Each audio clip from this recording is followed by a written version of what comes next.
Hello, this video is for Stat 360 Handout 12 Part A and will cover pages 1 through 11. Okay, let's go ahead and get started. Handout 12 is going to use the grandfather clocks dataset, and that dataset is available in our Google folder for Handout 12. Handout 12 Part A is going to cover multiple linear regression and will include information about the model, tests, and interpretations. The example that we'll use in Part A is going to be the grandfather clock dataset. The response for this dataset is the price at auction, and we have two predictors, age and number of bidders. Both of these predictors are quantitative in nature. So Handout 11 looked at one of the predictors being a category or an indicator variable. Here they're both quantitative. So one thing that we could start with is just looking at the simple linear regression models.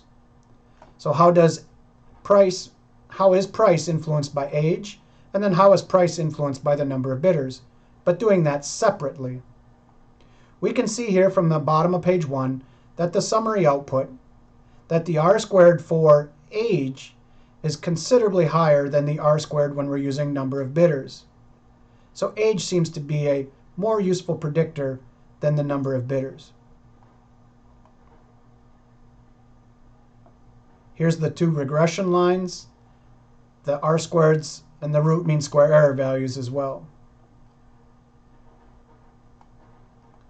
So a multiple linear regression model is a model that is going to consider these two predictors simultaneously. So here again we have price as the response, and I'm going to be using two predictors. This is what the expectation function is going to look like.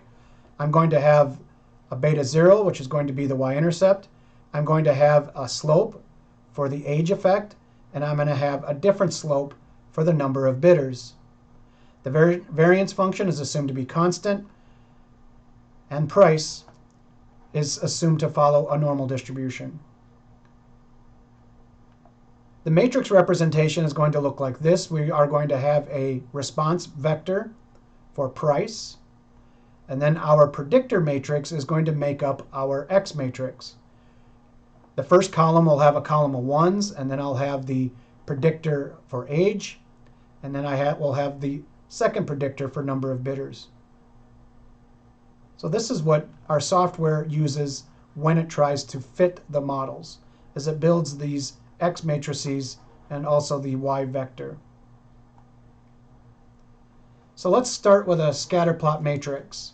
What the scatterplot matrix is going to do is just allow me to investigate the correlations that exist between price, age, and the number of bidders. Let me go to Jump and create the scatterplot matrix and correlations. So here's what the data set looks like in Jump here. I'm going to select Analyze, and then under Multivariate Methods, I'm going to select Multivariate here.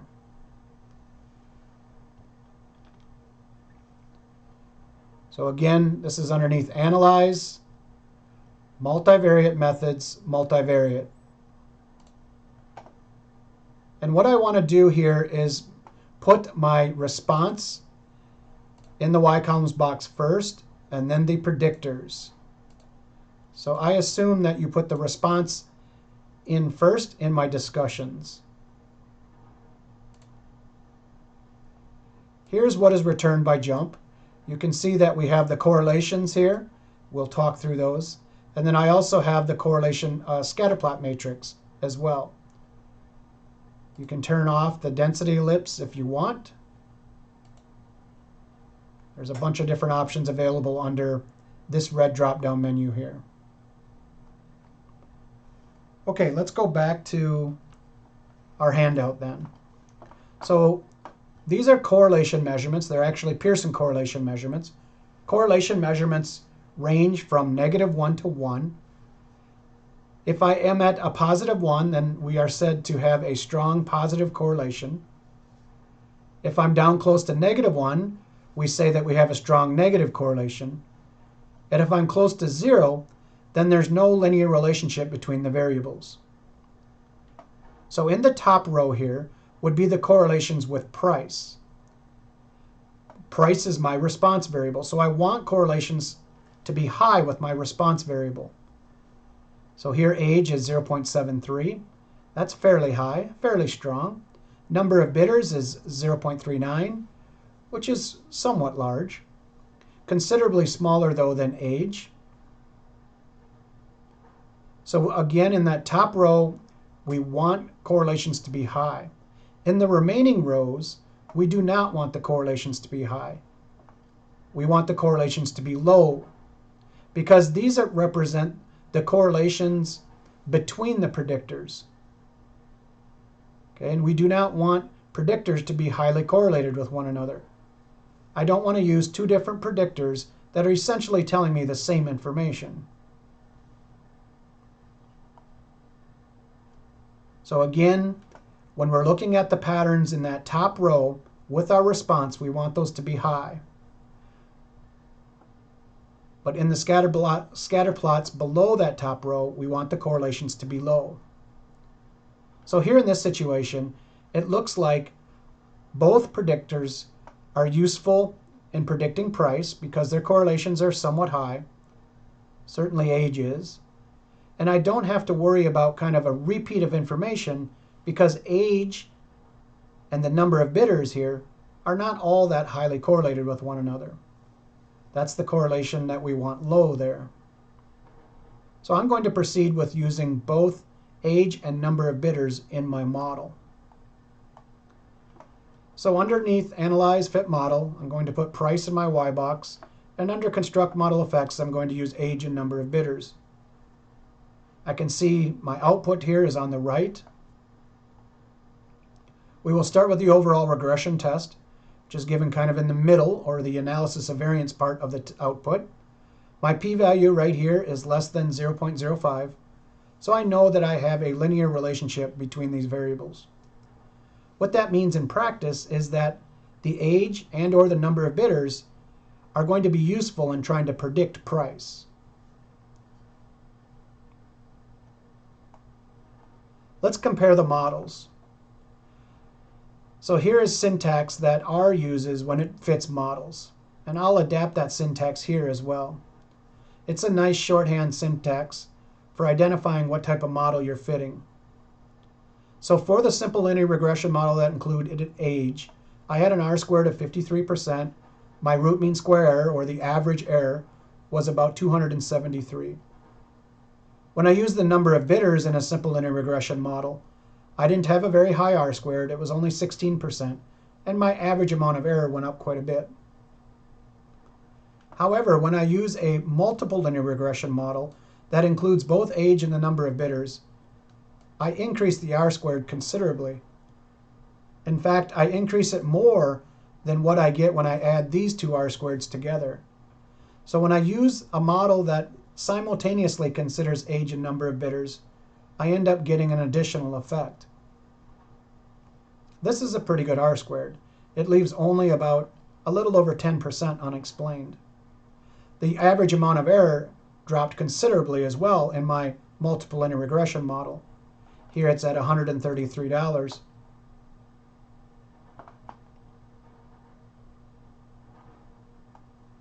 How about the estimated regression equation? So here's what the estimated regression equation is going to look like. It's going to have a y-intercept of negative $1,300 plus 12.74 is going to be the coefficient on age. So that's what we have here. And 85.82 is going to be the coefficient on the number of bidders. Now what I have here is two predictors and one response. So I'm actually in a three-dimensional space here. I'm not fitting a line anymore, but I'm actually fitting a surface to my data. Beta 0 is going to represent the intercept. In other words, where does that surface cross the origin? Beta 1 is going to represent the slope in the age direction here. So when I go off in this direction here, that's age direction. How steep is my surface? That is represented by beta 1 hat. Likewise, when I go off in the direction of the number of bidders, 85 is my slope in that direction. So what does beta 0 represent? Well, beta 0 again is the y-intercept. So that would be the expected price for a grandfather clock that has 0 age and 0 number of bidders. Again, in practice, the y-intercept sometimes does not make sense, and it's the case here. The $12.74 is the expected increase in price for a 1 unit change in age. Now, when I'm interpreting that, I need to hold the number of bidders constant. So this $12.74 is the expected increase due to being a year older without changing the number of bidders. So here in the table on the bottom of page 7, I've indicated that I have a clock that's 150 years old and another one that's 151 years old. So here's clock number 2 is 1 year older. I have to keep the number of bidders constant. And when I compute the prediction for price, or the expected price, I can see that clock number 2 is $12.74 more expensive. Why is it more expensive? Because it's a year older. You can also use a 10-unit change. So if I went from 150 up to 160 years, I would just need to multiply my coefficient by 10. So if I went from a clock that had 150 up to one that was 160 years old, it would cost me about $127.40 more cents. Likewise for the number of bidders. So $85 is the expected increase in price for a 1 unit change in the number of bidders, but again holding the other predictor constant. So this would be the expected increase due to an additional bidder without changing age. Let's talk about some issues here when interpreting coefficients, or some concerns. In a multiple linear regression setting, as we just discussed, an assumption is made that all the other predictors are held constant when we're trying to interpret one of the estimated regression coefficients. In practice, predictor variables often have non-zero correlations with each other. And in fact, in this example, the correlation was negative 0.25. Again, the correlation between the predictors. Well, if there's a correlation between the predictors, you can't change one without affecting the other. So this notion of holding one variable constant while interpreting the other is difficult in a multiple linear regression setting. Let's consider the estimated coefficients from the two simple linear regression models here. The equation for the simple linear regression model using age was negative 191 plus 10 times 48 times age here. So that would be the slope on age, and this is the y-intercept. When we do the number of bidders, my y-intercept increases to 806, and my number coefficient there is about 55. In the multiple linear regression, we have these coefficients, the ones I just talked about. You want to be careful in saying that the number of bidders is more important because the coefficient on the term is higher. Okay, and that's not really the case, or it may not be the case, because the number of bidders ranges from, I think it's like 4 to 16 or something. Okay, the age, that thing is being multiplied by like a value of 150. Okay, so you do not want to look at just the size of these coefficients to try to determine how important they are. Because what you're ignoring is what that quantity is getting multiplied by. And what the prediction uses is this coefficient here multiplied by some value. So be cautious when trying to interpret the importance of an effect based on the coefficient itself. It cannot be done. Let's talk about the tests then that are provided over on the right-hand side under parameter estimates. These tests are for the y-intercept, just checking if it's 0 or not. Test number 2 is for the slope in the age direction here. So that p-value, number 2 here, is for the age predictor. That p-value is less than 0.05, so I know that the slope is non-zero in the age direction. What that means is that age has an effect on the expected price. Its slope is non-zero. I rejected the h0 here, so I know that the slope in that direction is non-zero. So that means it is useful in predicting price. Likewise for the number of bidders. P-value number 3 here is for the number of bidders. The slope in that direction is also non-zero because this p-value here is less than 0.05. From my regression reports, I can say show all confidence intervals from the red drop-down menu, and that provides 95% confidence intervals for each of these coefficients. So if we again interpret the coefficient for, let's say, age here, we are 95% certain that the expected price will increase by about $11 to $14.50 for each additional year older the grandfather clock is. Again, when we are interpreting that parameter, we need to hold the other predictors constant. A similar interpretation holds for the number of bidders. How about some additional considerations here? Well, certainly before using this model to make predictions, we're going to want to check the predicted versus residual plot. Check the model assumptions. Here, those assumptions look to be okay. There are no outliers. You can check those either using the studentized residuals or the shortcut rule of 2 times RMSE.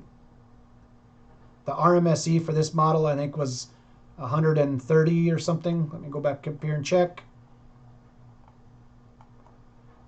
RMSE was, 133.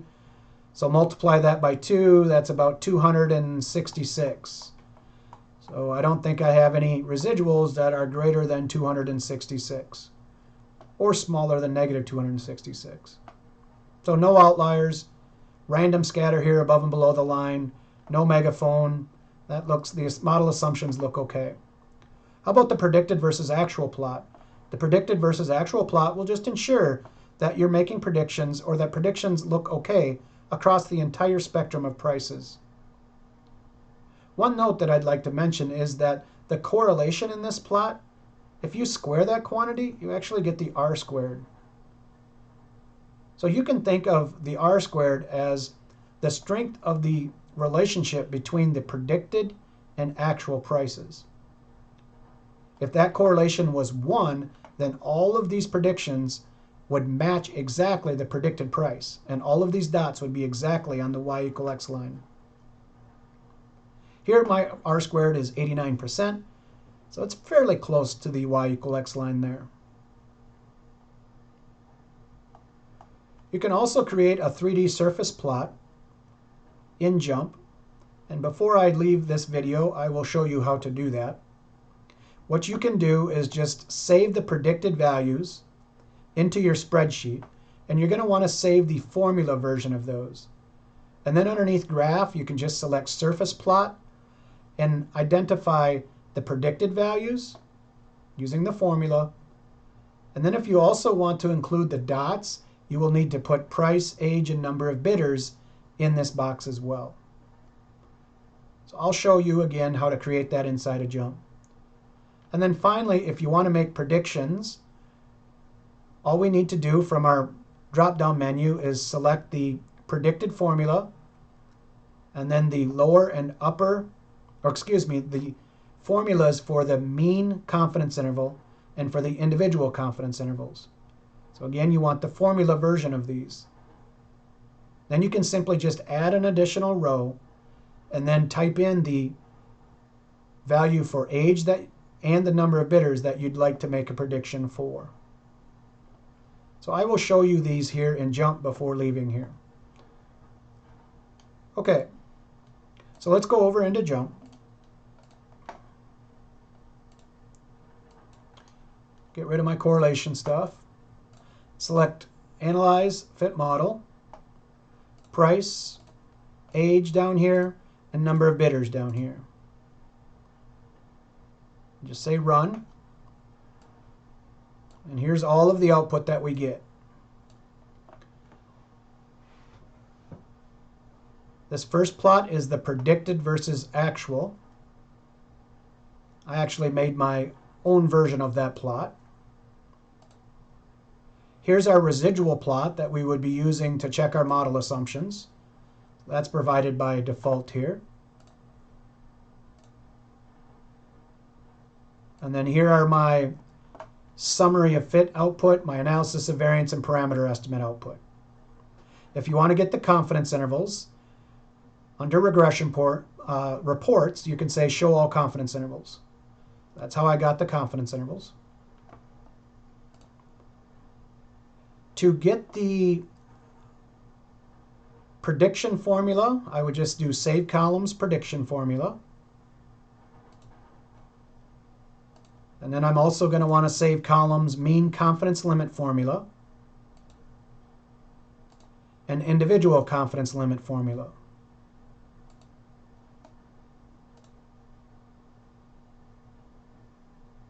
So I had prediction formula, the mean confidence limit, and the individual confidence limit. And what that does is provides all of those additional columns here in my spreadsheet or in my data table. So these additional columns here all have formulas in them.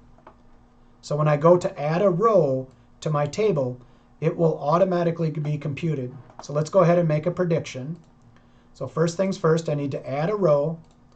I only need to add one row. I'm going to put it at the end of the table. I wanted to make a prediction for a clock that was 135 years old and had 14 bidders. So I enter in 135 and 14 here, and notice that all of these quantities get filled in for me.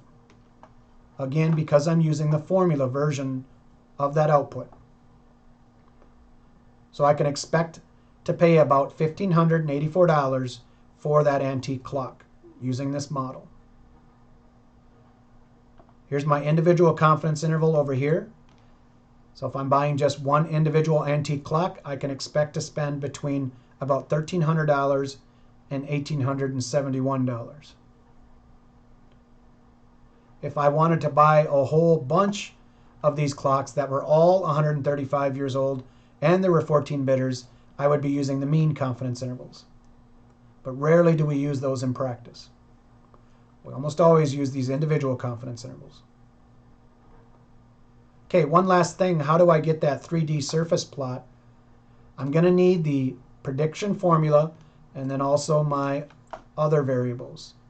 So underneath graph, I'm going to select surface plot. Prediction formula in here, and then the other variables. And put the predicted formula price first again. Go ahead and say OK.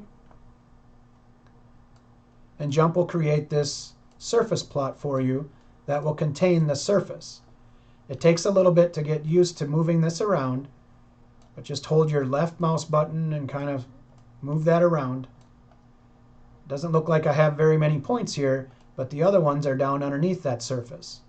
So this surface is going through the middle of the points. If you want to look at the effect of age, then you can just turn this surface like so. So now you're looking at the effect of age here. If you want to look at the effect of the number of bidders, then you would look at the surface this way here, with the number of bidders being. Okay, so you can move this surface around, play around with that if you want. That's kind of a nice feature inside of JMP. Okay then, that does it for Stat 360 Handout 12 Part A, pages 1 through 11. Thank you.